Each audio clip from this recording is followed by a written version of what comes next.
Panama. Panama, Panama,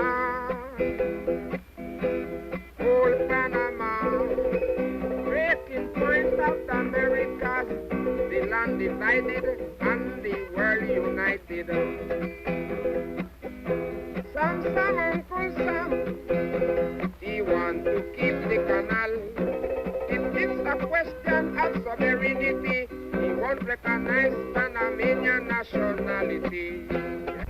Divided and the world united. The Stars and Stripes have flown unchallenged over the Panama Canal for the last half-century.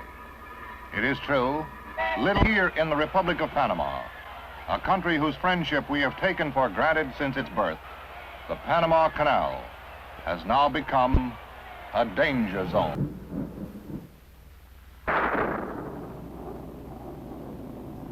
The silent people wait for the storm that is almost inevitable. And at this moment in history in Panama, another kind of storm is also threatening.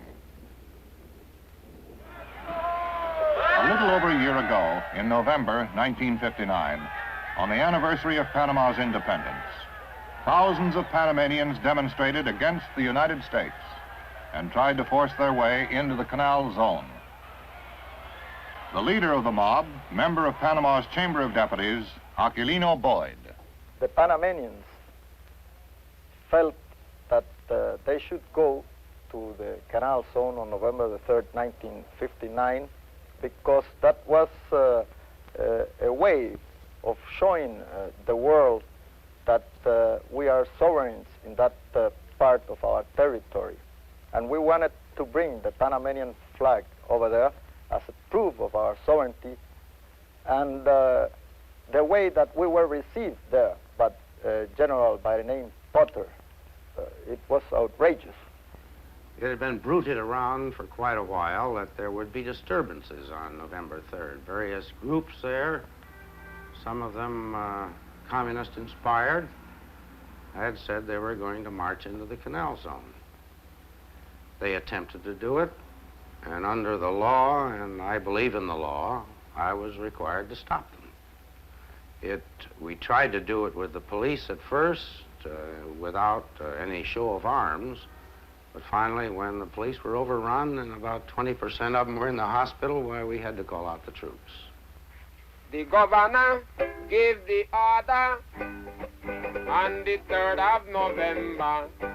The governor gave the order on the 3rd of November. The army was given full command, meaning to stop the demonstration by the border.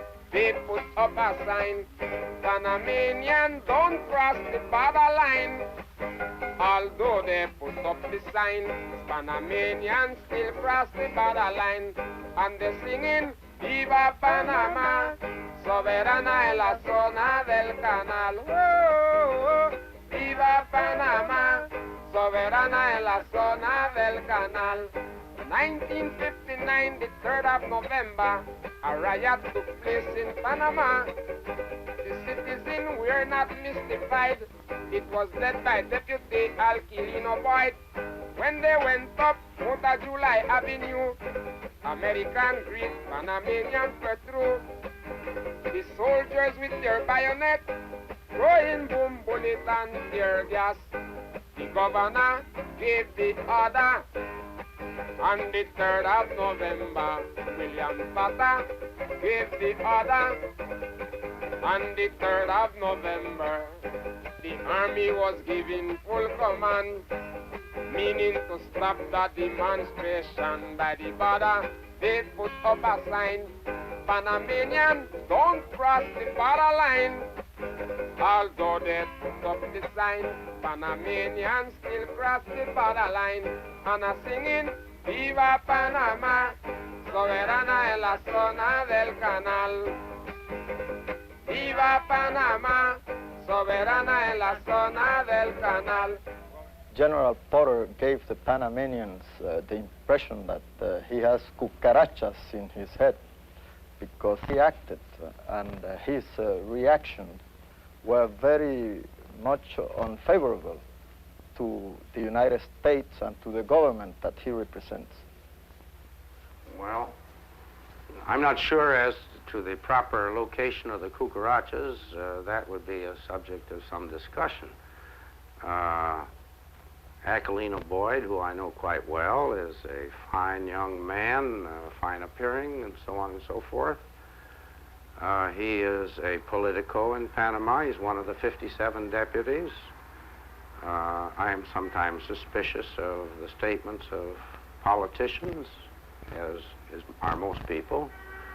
A group of patriots that went there were received by the United States Army with fixed bayonets, with bird shots, with hooves, with clubs, with tear gas. And the Panamanian people were very fond of the United States Army, the army that has fought twice for democracy. The heroes of Guadalcanal and Okinawa were certainly not at their best part when this man by the name Potter called on them to put up that show that was the disgrace of the relations of the United States with Panama. The aftermath of riot brought increased tension and division to Panama.